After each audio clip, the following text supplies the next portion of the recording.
여러분 안녕하십니까? 계속해서 뉴스투데이 제주입니다. 이주호 사회부총리 겸 교육부 장관이 공교육 강화 방안을 적극 추진하겠다고 밝혔습니다. 아이비 학교인 표선고등학교를 방문한 이주호 장관은 아이비 학교가 전국에 확대될 수 있도록 지원하겠다고 말했습니다. 홍수현 기자입니다. 아이비 월드스쿨인 표선고등학교를 찾은 이주호 교육부 장관. 김광수 교육감 등과 가볍게 환담한 뒤 아이비 학교의 수업이 어떻게 진행되는지 교재와 학생들의 소논문을 살펴보고 직접 화학 수업을 참관했습니다. 오늘 이제 실험에서 같이 또 토론도 하고 이렇게 하나요? 네, 같이 협업해서 실험을 하기로 했습니다. 수업 참관을 마치고 학생과 교사, 학부모들과 만난 이주호 장관은 공교육 강화 방안을 다시 한번 강조하며 추진 의지를 강하게 드러냈습니다. 저희가 어저께 사실 공교육 경쟁력 강화 방안을 발표를 했습니다. 그래서 오랫동안 준비한 방안입니다만 계속 이제 변화를 위해서 노력을 할 거고요.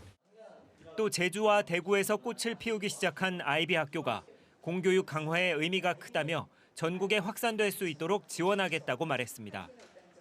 학생들은 아이비 학교의 토론 수업을 통해 비판적 사고력을 기를 수 있게 됐다며 장점을 발표했습니다. 여기서 쓰인 무슨 기법은 무엇이고 글로벌 이슈와 연결하자면 어떤 걸 할 수 있을까 이런 것들을 늘 생각하게 하면서 학생들의 참여도를 올린다는 게 다른 학교와 가장 큰 차이점인 것 같고요. 하지만 우려의 의견도 나왔습니다. 아이비 학교 지정 후 내년 2월 첫 졸업생 배출을 앞둔 가운데 당장 입시에 대한 준비가 부족하다는 겁니다.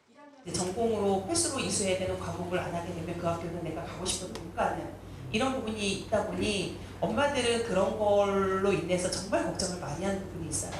이에 대해 이주호 장관은 필요성은 공감하지만 신중해야 한다며 즉답을 피했습니다. 아이비 학교가 활성화되기 위해서 분명히 이제 입시 제도도 좀 그런 부분을 고민을 해야 될 것 같은데요. 그 필요성은 분명히 제가 오늘도 또 들었고 그렇지만 이게 쉽지 않은 이슈라는 걸 좀 먼저 말씀을 드리고. 이주호 장관은 진행 중인 지역 대학과의 아이비 학교 입시 협의 등을 통해 먼저 문제를 해결하는 것도 중요하다며 교육부도 돕겠다고 밝혔습니다. MBC 뉴스 홍수현입니다. 제주시의 한 중증 장애인 거주시설이 갑자기 문을 닫겠다고 통보해 장애인들이 갈 곳을 잃었다는 소식 전해드렸는데요. 잦은 폐쇄 신고가 거부당했는데도 이미 시설 인력을 절반 가까이 줄인 것으로 확인돼 원생들이 사실상 방치되고 있다는 지적입니다. 보도에 김하은 기자입니다. 조리사 긴급 모집 공고가 올라온 장애인 시설 홈페이지. 그런데 특이사항에 잦은 폐쇄 절차가 진행 중이고 시설 폐쇄 시 계약을 종료한다는 단서 조항이 달렸습니다. 제주시가 잦은 폐쇄 신고를 거부하고 형사 고발 조치 입장까지 밝혔는데 사실상 폐쇄 수순을 밟고 있는 겁니다. 실제 인력 감축도 진행돼 재작년 24명이었던 돌봄교사는 현재는 절반으로 줄었습니다. 중증장애인 37명을 24시간 돌봐야 하는 상황이다 보니 교사 1명이 장애인 10명을 담당하기도 합니다.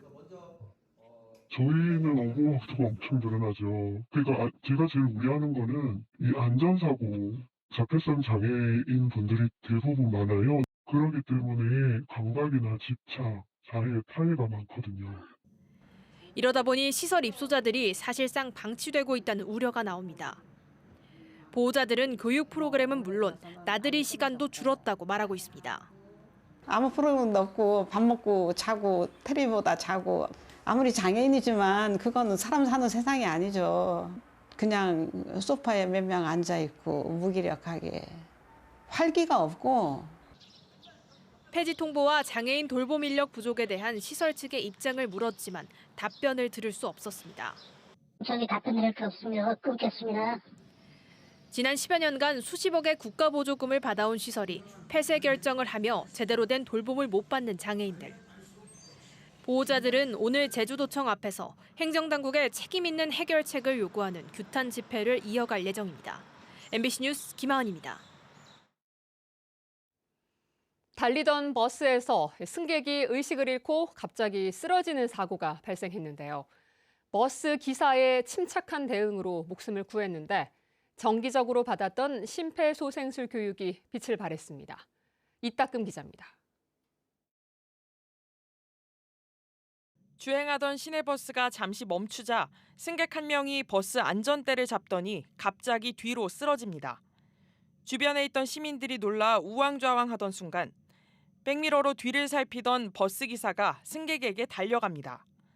쓰러진 승객을 살피고 심폐소생술을 시작한 지 20초. 승객이 정신을 차리고 깨어납니다. 하는 소리가 크게 났어요. 뭐 누지? 평소에 듣지 못하는 그런 승객의 소리 있잖아요. 뭐 가슴이 호흡이 멈춘다는 듯한 그런 소리.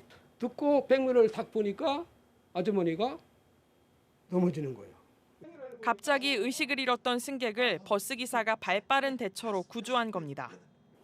이곳에서 쓰러진 여성은 가슴 압박 32회 만에 의식을 되찾아 무사히 귀가할 수 있었습니다.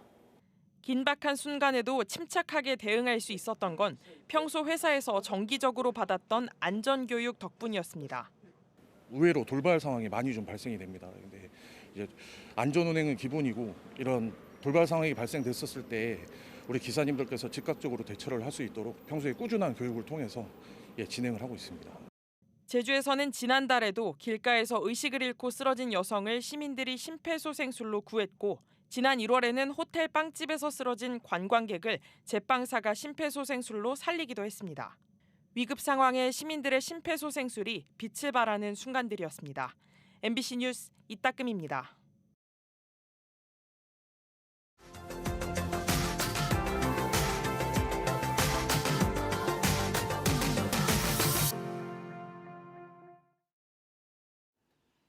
소금값 폭등과 품귀 현상까지 빚어지면서 소금 주 생산지인 전남 지역 염전에서는 걱정이 많다고 합니다.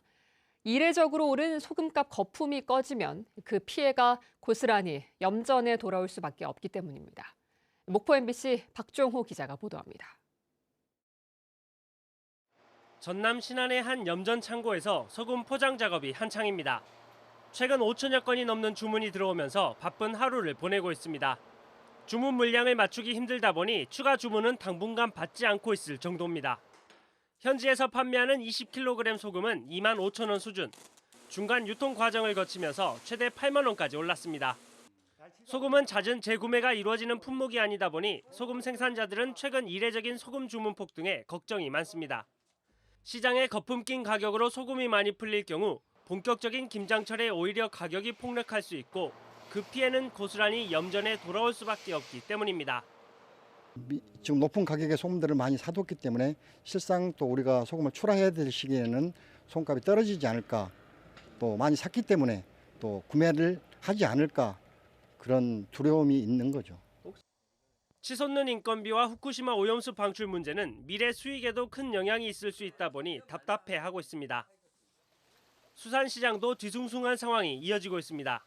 생선을 사려는 손님들의 발길이 예전보다 크게 줄었습니다.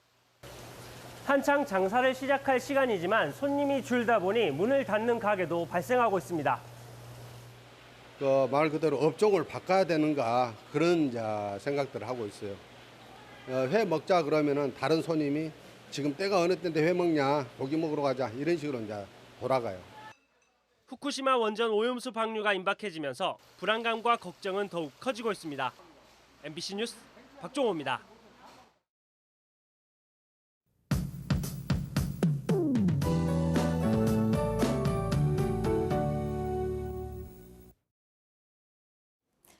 다가오는 일요일부터 제주도를 시작으로 본격적인 장마철에 돌입하는데요. 장마 초입부터 강하고 많은 비가 예상됩니다. 찬 공기와 따뜻한 공기가 부딪히면서 현재 일본 남쪽 해상에 정체전선이 길게 발달해 있습니다.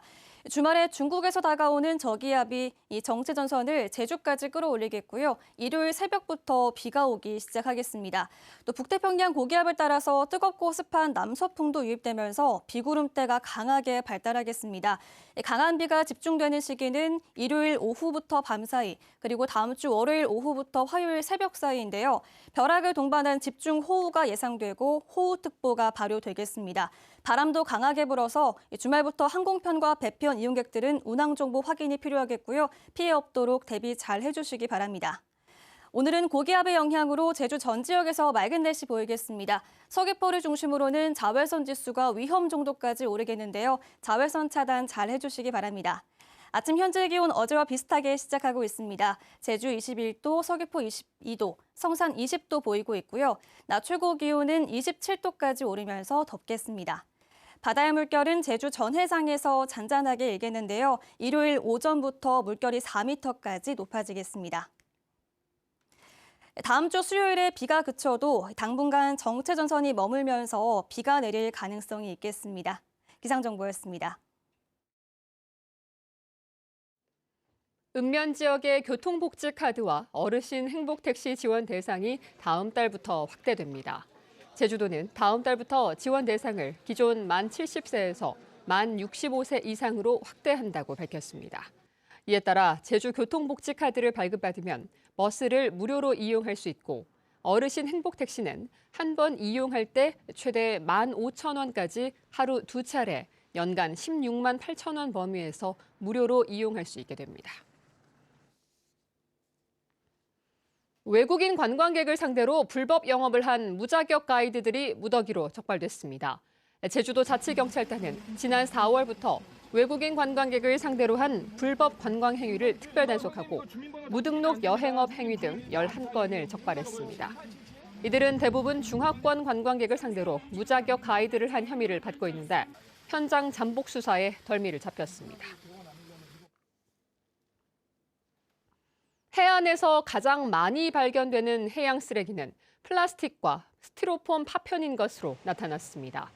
제주환경운동연합은 최근 2달 동안 제주 줍깅 캠페인을 진행한 결과 200kg에 달하는 해양 쓰레기 2,700개를 수거했는데 플라스틱과 스티로폼 파편이 16.3%로 가장 많았다고 밝혔습니다.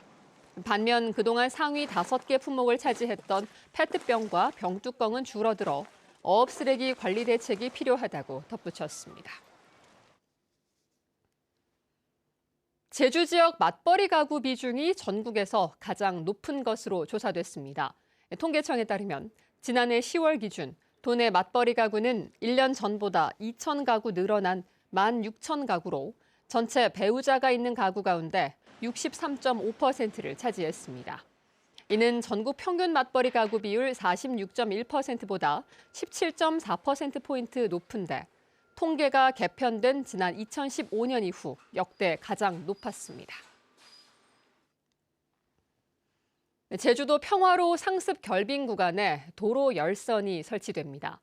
제주도는 오는 11월까지 서귀포시 안덕면 동광로 진출입로와 동광 IC 일원 등 편도차로 2곳 800m 구간에 총 1.6km 길이의 열선을 설치한다고 밝혔습니다. 도로 열선은 온도와 습도를 감지해 열선으로 결빙을 막는 시스템인데 제주에서는 지난해 제주시청 부근 고산동산에 처음 설치됐습니다. 잠정 중단 상태에 있는 홍콩과 제주 직항 노선이 다음 달 운항을 재개합니다. 제주도와 제주관광공사는 홍콩 국제박람회에서 홍콩 익스프레스 항공사 관계자와의 협의를 통해 다음 달 2일부터 홍콩과 제주 직항 노선을 재개하기로 합의했다고 밝혔습니다. 홍콩 제주 직항 노선은 지난 3월 30일 운항 재개 후 한 달여 만에 인력 부족 등으로 잠정 중단했습니다.